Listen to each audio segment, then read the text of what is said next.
Glória a Deus. Pode sentar, meus queridos. Sejam bem-vindos, em nome do Senhor Jesus. Estamos já no quarto horário, 9, meio-dia, 15, 19 e 30. Segunda, quarta e sexta nesse horário, domingo, às 8, às 15 e às 17 horas. Hoje eu tenho falado a respeito daquela mulher cananeia. Vamos lá, Mateus 15, 21. Lições importantes, dessa mulher, que ela era grega, era Ciro-fenícia. A Bíblia, em algumas passagens, fala que ela é grega, Ciro-fenícia, cananeia. Mas o importante é observar que ela não era judia, ela não era do povo judeu. Então ela era uma pessoa gentia. É como se ela não fosse cristã, ela não fosse evangélica, não fosse crente. Então ela precisava passar pelo processo de conversão, e é o que essa passagem nos ensina.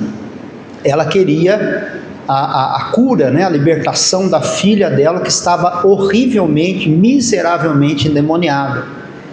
Mas Jesus não deu resposta imediata, e às vezes isso acontece também conosco. Para quê?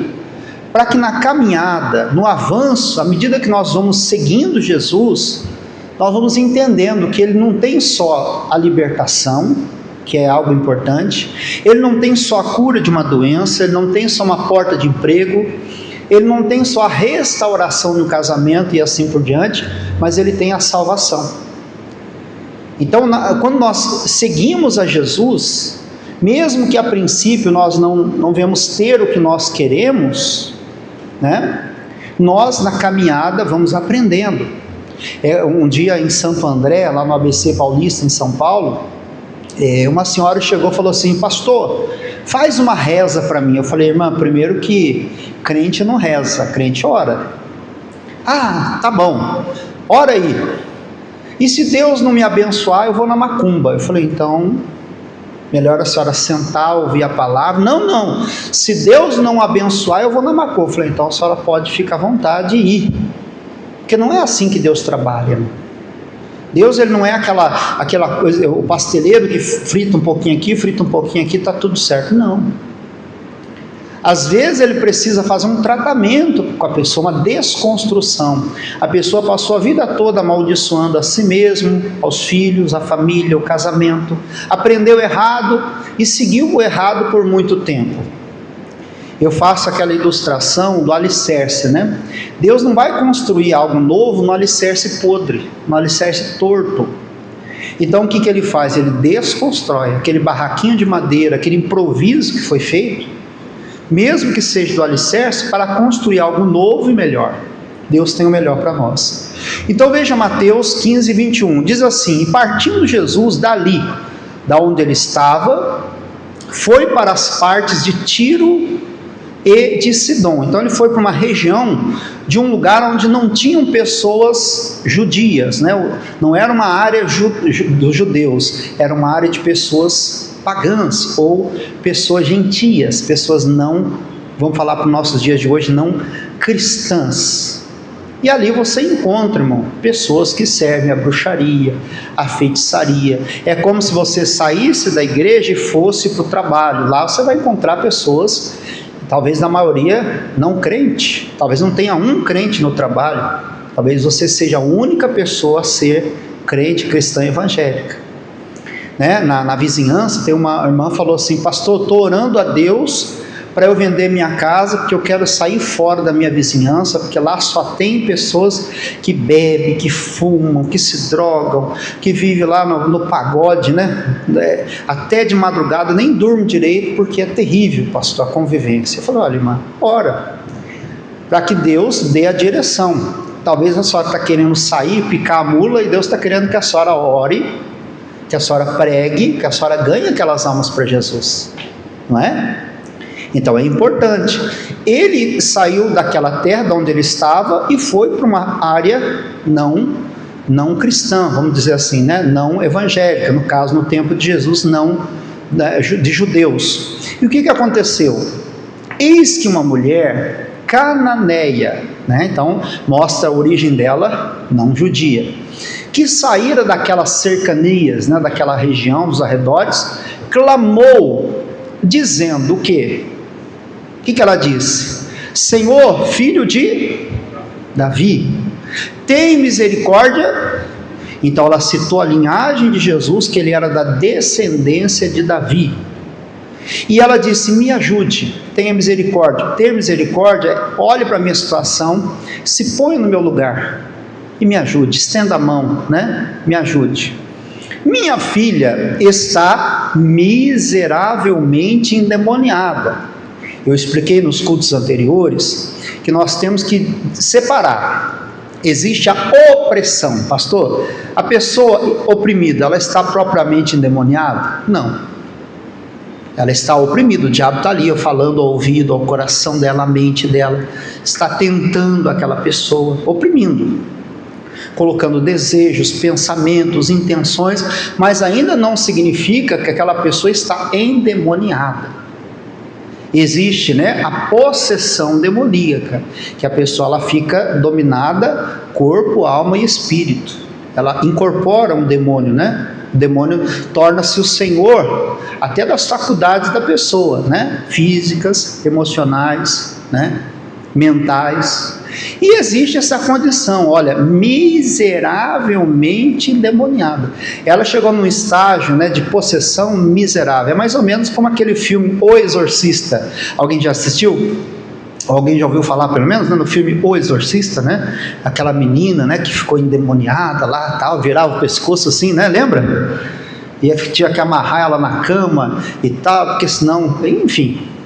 Quer dizer, um estágio de possessão, uma condição miserável, terrível. A pessoa já está num grau que só resta a morte para ela, né? Só falta morrer, porque o demônio já dominou tudo. E diz aqui, mais adiante, mas ele não respondeu palavra. Entenda isso aqui, irmãos. A forma que nós entendemos, né, codificamos a situação, vai nos levar para a bênção ou para a maldição. Jesus não deu palavra para ela. Jesus aparentemente ignorou aquela mulher. Ela entendeu que Jesus estava querendo fazer algo na vida dela.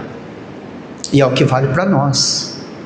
Como eu disse, já pensou se a pessoa viesse de qualquer jeito, levasse as coisas de Deus de qualquer maneira, e viesse uma vez, de imediato ela fosse abençoada, muito provavelmente ela nunca mais poria os pés numa igreja evangélica. E não é só isso, ela não buscaria o abençoador, ela buscaria apenas a bênção, como aquela mulher. Ela disse assim: olha, eu quero uma oração, uma reza, né, a princípio, depois ela aprendeu que não é reza, é oração, mas ela disse assim: olha, eu quero solução, não importa se é Deus ou se é o diabo que vai dar. Não adianta, irmão. Ai, pastor, eu vou lá na igreja pedir oração pelo meu filho para que ele pare de usar drogas. É claro que é importante, mas muito além dele parar de usar droga, ele tem que ser salvo. Porque ele sendo salvo, ele vai permanecer liberto. Ele vai permanecer, né, sendo servo do Senhor. O marido, a esposa, o filho. Às vezes nem a expulsão de demônios, irmão, é tão importante quanto a salvação. Um exemplo. A Bíblia diz que o espírito imundo, quando tem saído do homem, ele anda por lugares áridos procurando repouso, e não encontrando, diz: retornarei para minha casa de onde saí. E encontrando a casa varrida, desocupada e adornada, o que acontece? Ele volta e traz com ele outros 7 piores do que ele, tornando a casa pior. Então a pessoa ela vai na igreja: ah, pastor, estou com um demônio, ora por mim. Aí o pastor vai lá, faz o trabalho de libertação. A pastora, o obreiro, a obreira, expulsa o demônio. Se a pessoa não se posicionar em Cristo, irmão, não fechar a porta para o diabo, ele volta. Ah, pastor, aí a pessoa volta a ficar do mesmo jeito? Não, ela fica 8 vezes pior. 7, 1 mais 7. E vai multiplicando. À medida que ela vai vacilando, o demônio vai entrando. Onde passa um boi, passa uma boiada. Onde passa um capeta, passa uma capetada, né? E a vida da pessoa se torna um inferno. Porque o inferno é um lugar cheio de demônios, né? Sim ou não? Então a pessoa fala, não, eu vou na igreja. Tem uma senhora que em Capão Redondo, há 28 anos, ela era de uma certa igreja, e ela dizia assim, toda sexta-feira, não, eu vou lá, que aí o pastor vai expulsar o demônio da minha vida, e eu estou com demônio e tal, e ia, manifestava, expulsava, ia, manifestava, expulsava. Eu falei, irmã, não é ir na igreja para receber oração de libertação, o demônio ser expulso, é fechar a porta. Então aqui, Jesus não respondeu palavra, como se Jesus falasse assim, me segue, anda um pouquinho mais comigo, e caminhando com Jesus, né? À medida que Jesus caminhava, ela ia aprendendo, ela ia entendendo.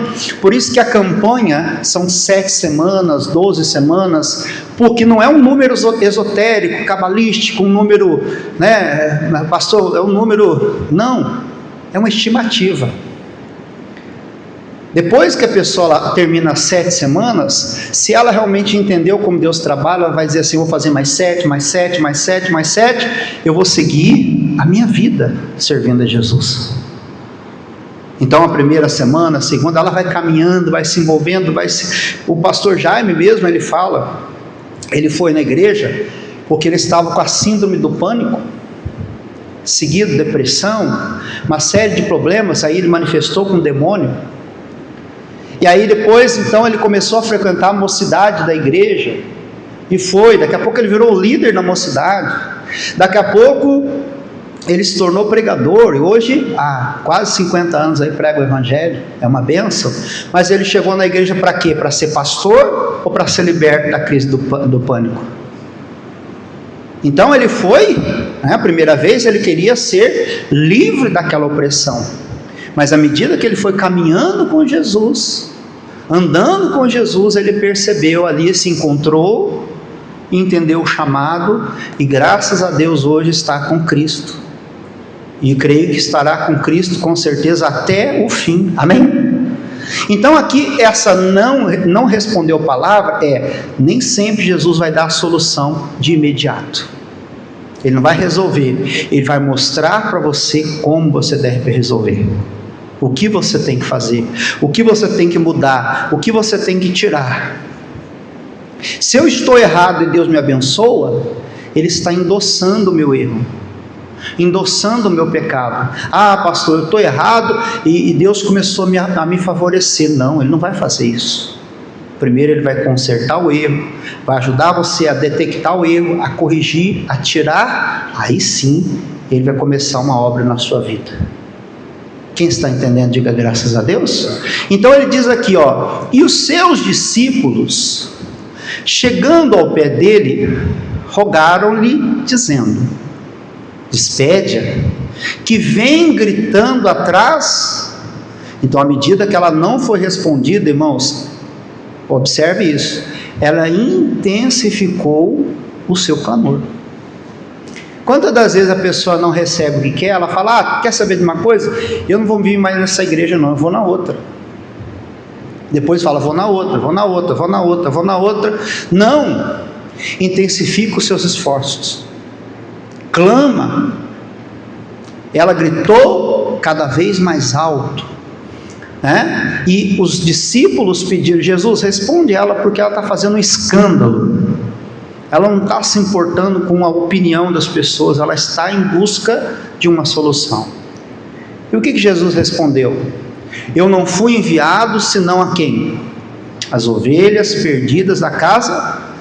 Lembra que eu falei no início, de você codificar, de você saber, né, o que Jesus está querendo dizer com aquilo? Então Jesus não estava dizendo assim, não, ela não merece, ela não é digna, olha, Deus não quer abençoar ela, não vale nada. Não, Jesus está dizendo assim, olha, a bênção, a promessa de Deus é para os filhos. O pastor, que é Cristo, ele veio para as ovelhas. Em João 10 ele fala, eu sou o bom pastor, as minhas ovelhas ouvem a minha voz, eu as chamo e elas me ouvem, de modo algum ouvirão estranho, porque elas me seguem. Então quem é ovelha, irmão, ouve a Cristo, pastor. Então Jesus falou assim, olha, você quer as bênçãos, as promessas? Então você tem que ser transformado numa ovelha. Você não é ovelha, A ovelha não ouve a voz do seu pastor, sim ou não? O que me faz, né? Qual é o que mostra que eu tenho a identidade de ovelha? É obedecer a voz do pastor, não o pastor Márcio, mas o pastor Cristo. Claro que Cristo pode usar o pastor da igreja para direcionar você. Então, se você está disposto a obedecer o que a palavra diz, você vai começar a se identificar como ovelha.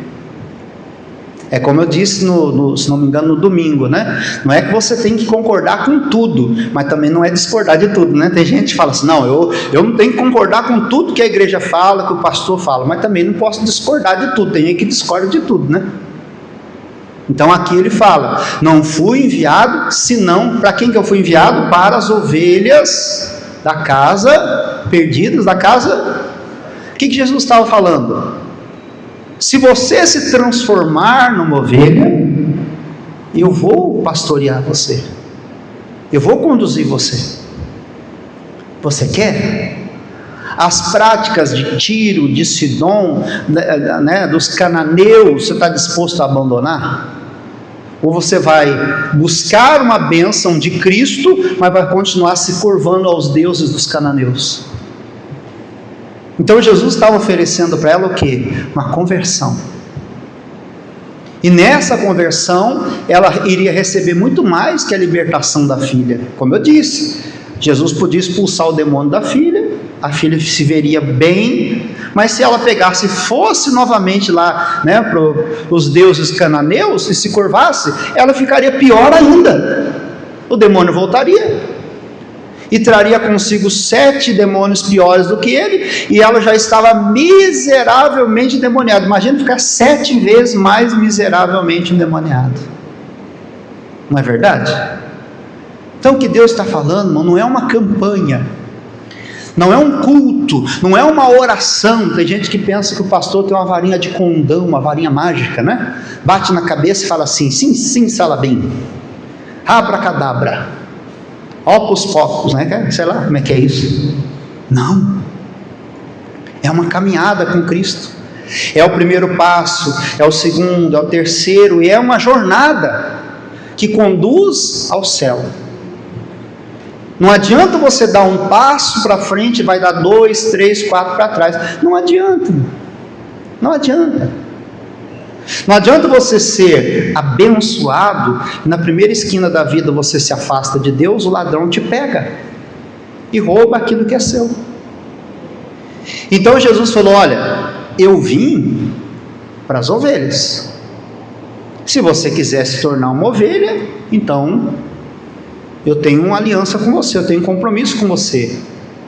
Agora, se você não quiser, se você quiser continuar sendo cananeia, Ciro-fenícia, com as práticas do povo cananeu, a adoração aos deuses, aos demônios, a feitiçaria, a bruxaria, não vai adiantar, minha filha.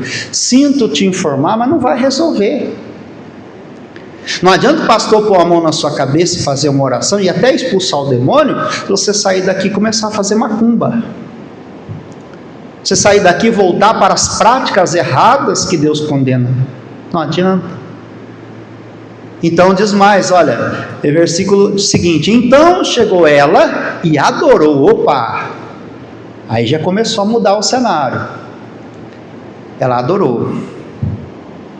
Ela chegou a ele, se curvou, adorou a Jesus. Primeiro, adore. Adorar a Jesus é você reconhecer quem Ele é, a dependência dEle. Você precisa ser igual a Ele. Lembra que eu falei há algum tempo do Salmo que fala, né? Que aquele que adora imagem, torna-se semelhante. Então, quando você adora alguém ou alguma coisa, você parece com aquela pessoa. Quando você adora a Deus, você começa a se identificar com Ele. Ela adorou a Jesus. Ela já não estava mais se identificando com os deuses cananeus. Ela já estava adorando. Já estava se tornando, hoje para nós, né, sendo cristão. O que é um cristão? Semelhante a Cristo, é um pequeno Cristo. É alguém parecido com Cristo. Nós temos que passar por esse processo de transformação. porque senão nós vamos ser frequentadores de igreja. E Jesus, achei bonita essa frase, Jesus não quer um fã-clube, Jesus quer adoradores. Ele quer pessoas que sejam cristãs, semelhantes, parecidas com Cristo. Para você parecer com Ele, você tem que adorá-lo, tem que passar tempo com Ele, tem que ouvir a Ele, tem que se dispor a mudar, senão não vai. E concluindo, diz assim: então chegou-se a ela e adorou, dizendo o quê? Senhor, socorre-me, me ajuda, eu preciso de um socorro, algo urgente, é um caso de vida ou morte. Ele, porém, Jesus respondendo disse: não é bom, não é certo, não é bom, não é bom, não é a maneira correta.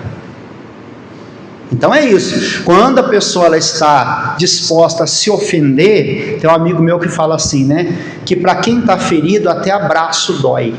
A pessoa fica armada, né, ela fica logo esperando para poder brigar, para poder reagir, até um ato de carinho, até um direcionamento torna-se uma ofensa. Jesus disse: olha, não é bom, não vai ser bom para você.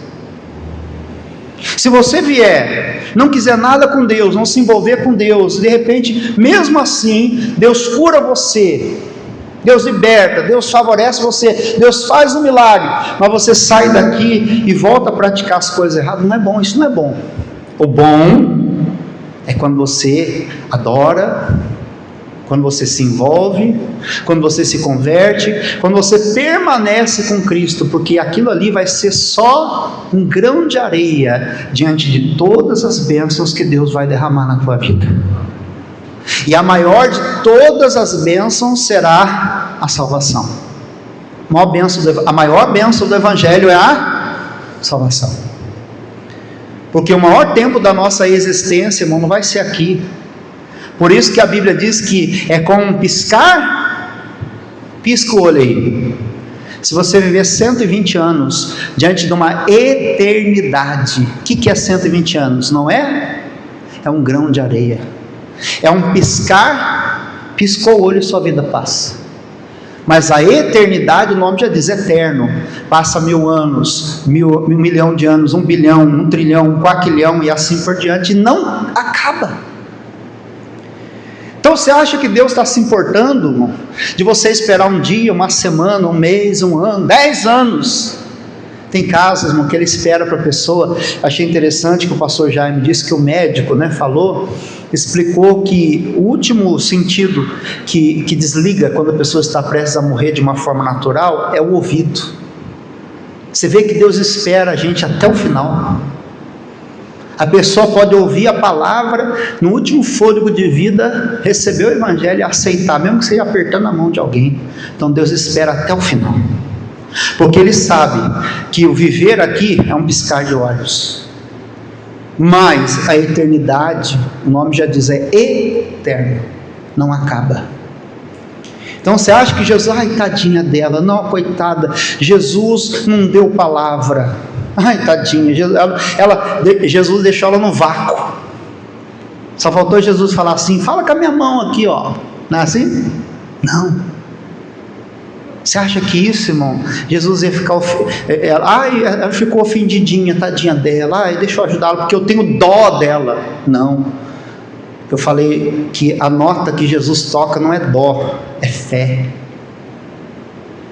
E mesmo que ele tenha, que você fique aborrecido momentaneamente, deixe de lado momentaneamente, mas Jesus sabe, fala: meu filho, é uma fração de segundo, piscar de olhos, esse tempo que você está refletindo, esse tempo que você está maturando a sua fé, que você está amadurecendo, porque eu quero levar você para o céu. Eu não quero que você seja curado, tenha saúde perfeita, mas vá para o inferno. Eu não quero que você tenha o bolso cheio de dinheiro para comprar um apartamento com um ar-condicionado no inferno para você. Não, eu quero que você, mesmo que seja no último momento da sua vida, entenda, receba, aceite e seja salvo. Amém?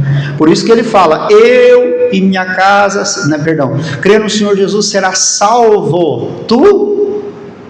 Por isso eu tenho que orar até o fim. porque até o último fôlego de vida Deus pode salvar o teu familiar. Deus pode.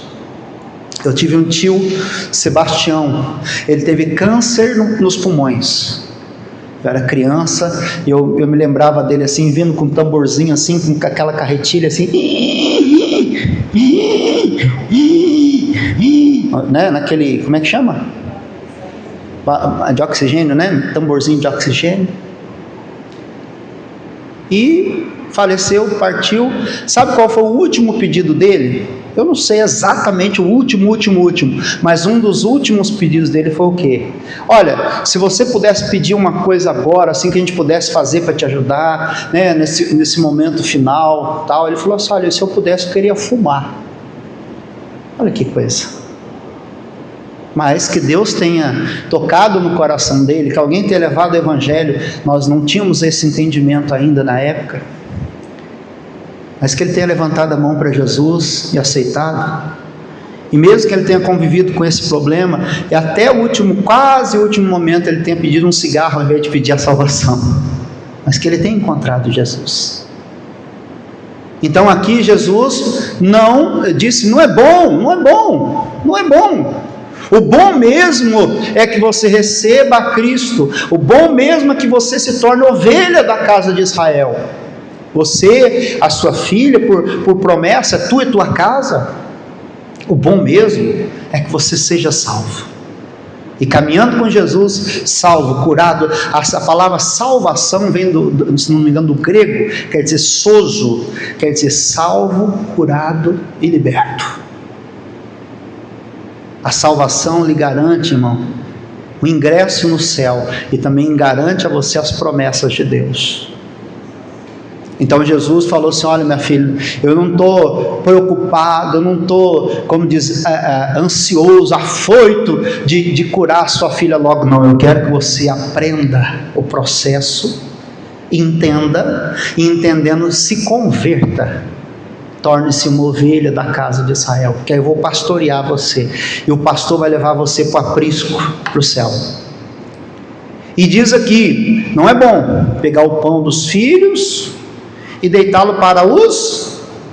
Ai, pastor, Jesus chamou ela de cachorrinha. Posso falar que não se ofenda ninguém com isso? Jesus chamou de cadela. Isso é uma cadela. Não. Jesus estava dizendo assim: o cachorrinho é uma criatura. O cachorro é uma criatura, tem que ser amado, tem que ser cuidado, bem tratado e tudo, protegido, não é? Mas Deus, ele preza pelos filhos. Se nós estamos amando mais a criatura do que o filho, está errado, irmão. A prioridade é para quem? É para o filho, o ser humano. O mundo do jeito que está virado por aí é capaz da pessoa, né? Tem gente que só Deus na causa, mas em regra, Deus, ele quer que você se torne filho, porque aí você tem direito à herança. Não é o que diz na contracapa da Bíblia? Bíblia Sagrada, contendo o velho e o novo quê? Testamento é o documento de transmissão de um bem, de um pai para o filho. É assim que Deus quer chamar você. Você é filho. E quando você entende isso, até a sua maneira de pedir as coisas muda.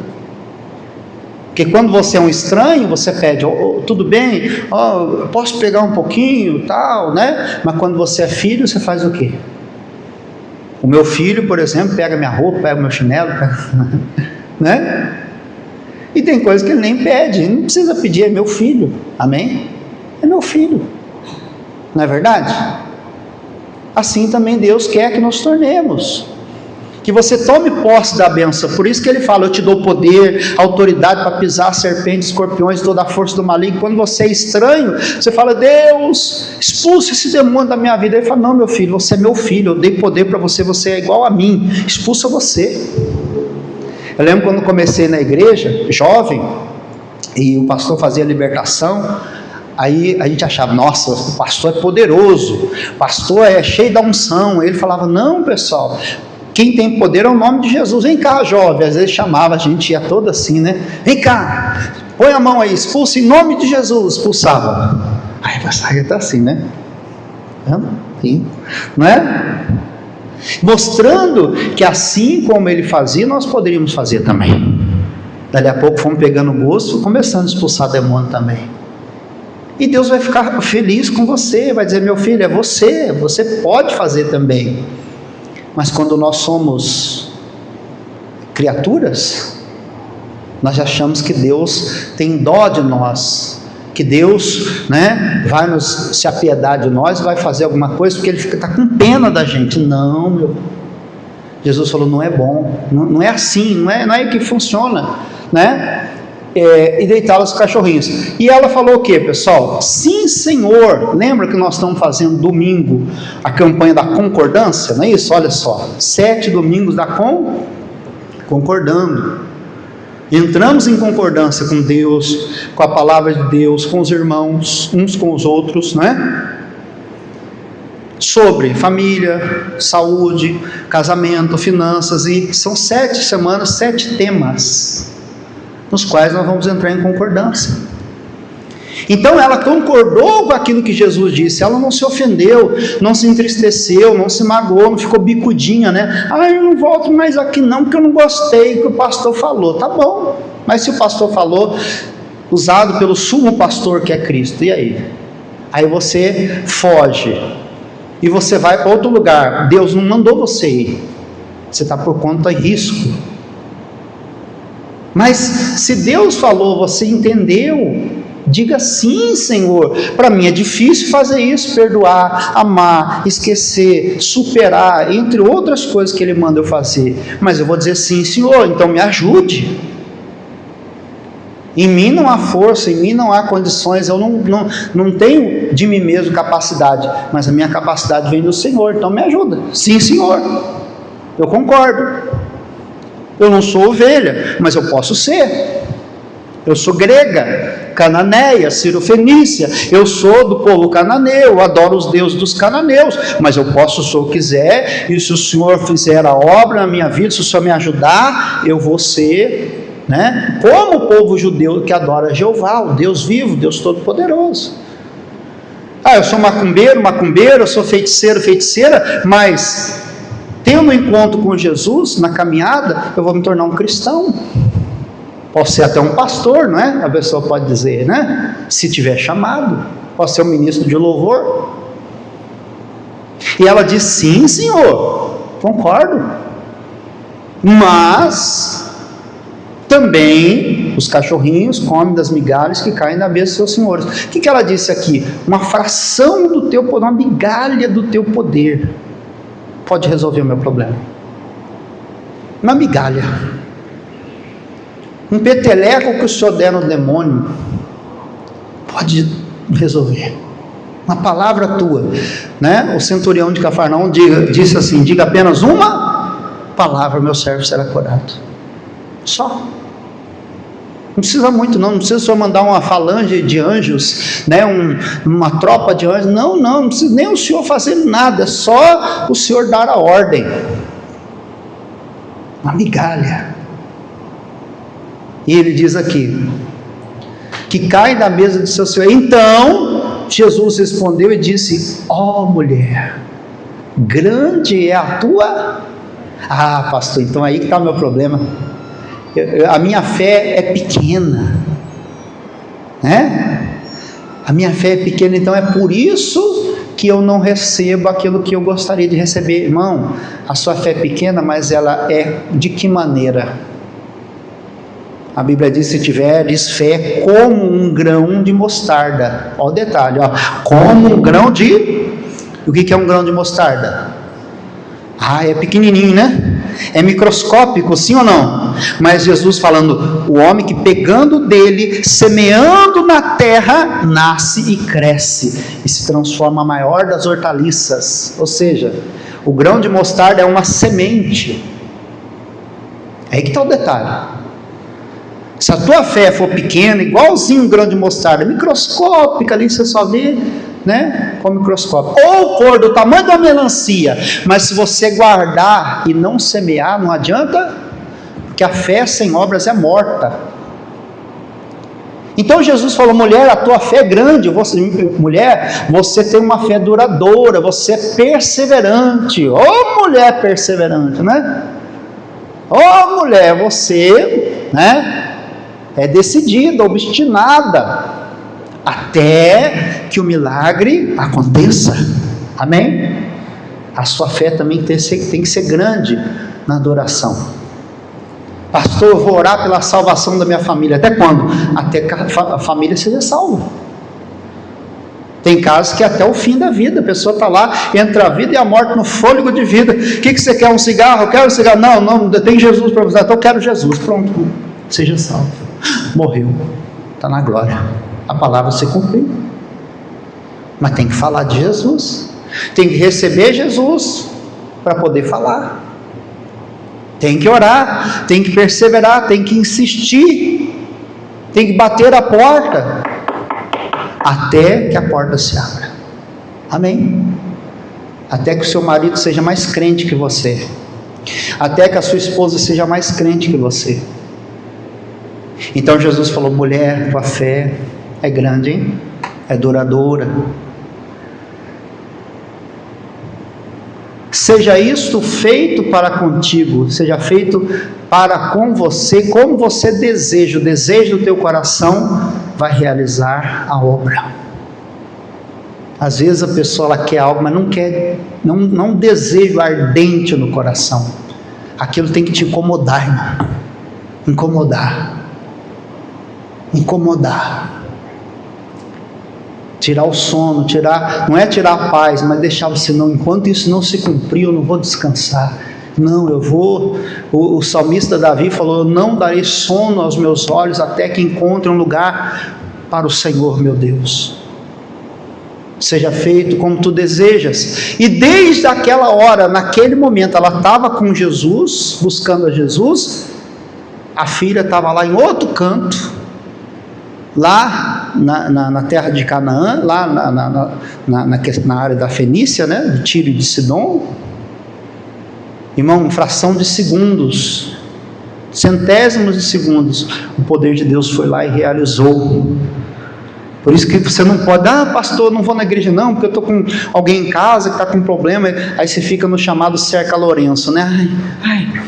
Não sai daqui não, porque se você sair você vai aprontar. Não adianta, irmão.